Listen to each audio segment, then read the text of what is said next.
Pemilik bakso Sony, Haji San, akhirnya buka suara terkait penyegelan yang dilakukan Pemkot Bandar Lampung.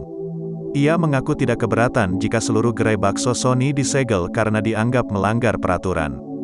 Pemkot Bandar Lampung menyegel seluruh gerai bakso Sony yang berlokasi di Kota Tapis Berseri, Senin, tanggal 20 September tahun 2021.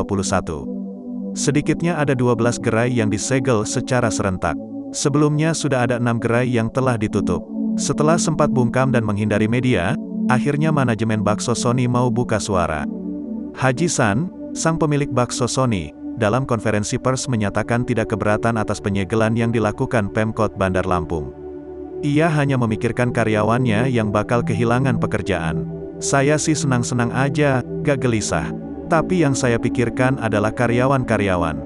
Di bawah mereka ada keluarga mereka masing-masing, kata Haji San. Apakah kalau disegel Pemkot bangga, imbuhnya? Haji San secara tegas akan mengambil jalur hukum atas tindakan Pemkot Bandar Lampung. Terkait tudingan bakso Sony mengemplang pajak, ia membantahnya. Setiap bulan saya merasa selalu membayar pajak. Mengenai penggunaan tapping box, alat pencatat pendapatan itu selalu digunakan. Memang itu untuk makanan non-kemasan, jelas Haji San.